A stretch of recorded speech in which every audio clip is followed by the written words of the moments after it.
In 2021 and into 2022, we are getting back to those in-person conferences and meetings. Now, it has been a long time since people have gathered in big groups, and there's a lot of trepidation about getting together.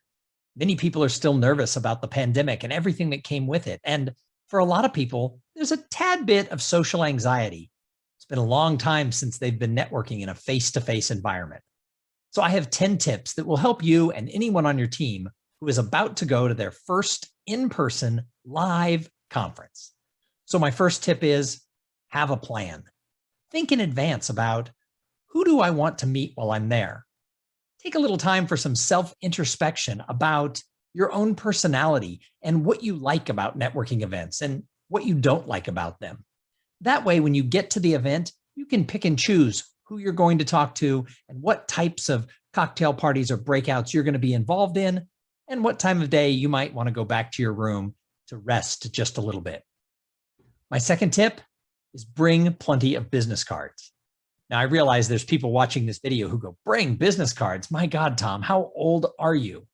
I will tell you, there is still a time and a place for you to carry business cards because it's not about you. It's about making things easier for the other person. While many people say, well, I'll just ask them for their phone number and I'll text them my information. Not everybody uses their phone where they want 100 or 1,000 new strangers in their phone every year because they've attended a lot of events. Now, some people like it that way, and that's great. You don't have to use the business card, but you want to have it with you so that if somebody asks you for your card, you can make that exchange. The other thing about a card is it can help you move on from a conversation where you're sort of, done talking to that person. All you have to do is say, hey, I've enjoyed talking to you. Do you have a business card? That exchange happens and the conversation can end. So there's still a time and a place why you should bring plenty of business cards when you go to live events. The third tip is focus on meeting peers, not stalking the famous people in your industry. So often people will spend, a half hour or longer standing in line to meet one of the speakers from an event without ever talking to the person who is standing to their left or their right. It's those people who are like you, who are the ones who are really going to help you grow your career. So often I meet people who think if that one super successful people discovers them, they're going to open up lots of doors. And while that can happen, it's not the common way that networking works. Usually it's two peers who meet, realize that they have some things in common, and slowly but surely start to build a long-term and mutually beneficial relationship with other people. So take it slow. Don't think that you're going to meet somebody and they're instantly going to be your bestie, and look for people who are like you and grow up together over the long run in your industry. Number 4 follows right along with that one, and that is talk to the people who are sitting next to you or standing with you in line. It's interesting. I was at a conference a couple of years ago and there were like 3,000 people there. And in the conference center, they had coffee carts. And during the break, people were lined up 15 and 20 people deep to get coffee. And every single person had their phone out and they were looking at it. I walked up and down the line and I realized there wasn't a single person who was having a conversation of any kind.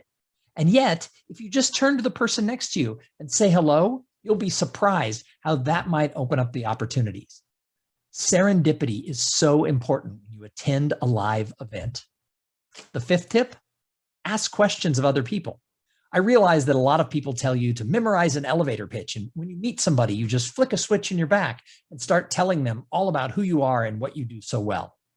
Now, there is a time and a place where you have to know how to clearly and concisely tell others who you are. But don't lead with your elevator pitch. Instead, you want to lead with questions that gets the other person to open up and share about them. They've actually done surveys. And when 2 people meet for the first time, the person who talks the least tends to not be liked as well as the person who talks the most. So you want to get the other person talking more, and they're really going to like you. The 6th tip, put away your technology. Again, you're saying, God, Tom, you're so old. My phone is always in my hand and I always have to look at it. Even when someone else is talking to me, I can't make eye contact with them because there might be something on Snapchat that I should be seeing at that exact moment. When you're around other people, it can be considered rude if you're constantly looking at your phone while you're having that conversation. So put your phone away while you're networking. Now, if you have to check in, you have to check email, touch base with the office, make sure that your kids are doing fine.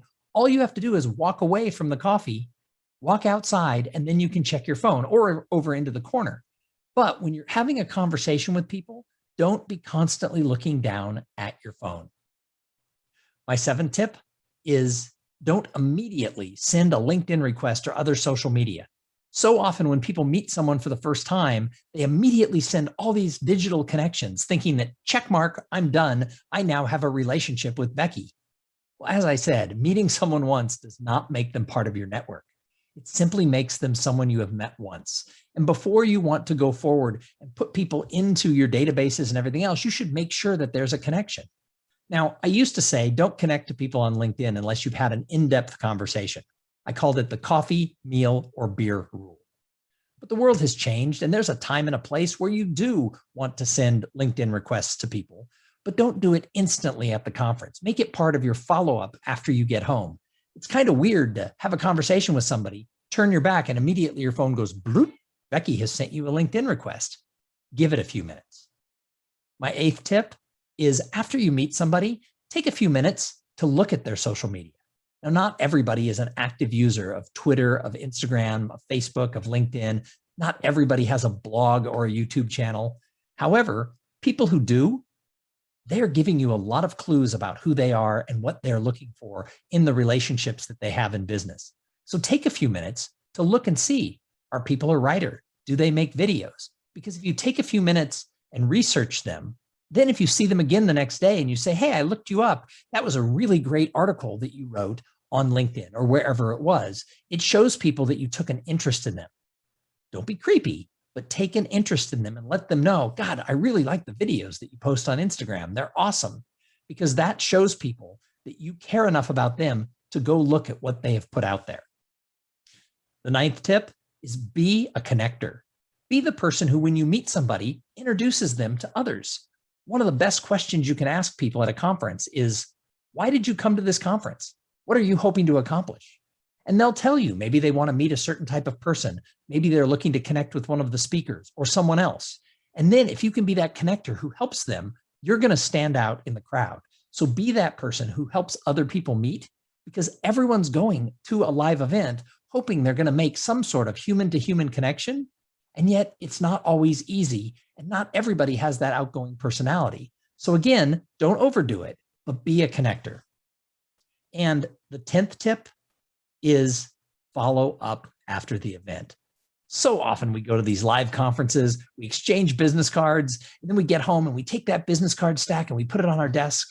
And then a few weeks later, we're cleaning up and we move it into a drawer. And it's next year before we've ever had any view of those business cards, and we've done no type of follow-up. Now, if someone doesn't give you a business card, send yourself a note saying, be sure to follow up with Marianne. Make sure that you're taking ownership of the follow-up, because a relationship takes many connections, many touches before you're actually going to have that friendship, that business connection. So someone has to take ownership of it early. So if you meet someone and they're interesting and you see a reason to follow up with them, take ownership of it and follow up with them. I am a huge fan of the handwritten note. But as our society has gotten more and more digital and less people are carrying business cards, it might not be easy to get their physical address. So therefore, follow up with a nice email or some other digital thing that lets them know, God, I liked meeting you at this conference. It was really enjoyable. And I really liked when we talked about whatever the subject was that you talked about. Now, those were the 10 tips, but I have an 11th tip for you, because the 11th tip is do a little bit extra. Find a way to make that introduction for the people that you meet. Find a way to send them something of value that's going to help them. Don't immediately try to pitch and sell. Do something for them that helps them before you try to get something from them. We all know that in these days, people meet once, they send a LinkedIn request, and then suddenly you're being bombarded with direct messages on LinkedIn or texts where they're trying to sell you their product or service. Don't be that person. Take some time to be a giver before you ever ask them for anything else. All right.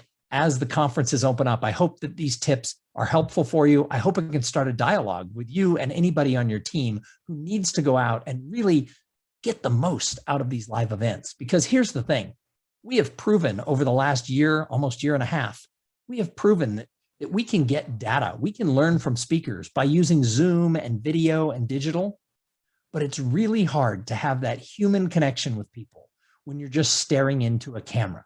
So once we have this opportunity to be together, be the person who helps create community.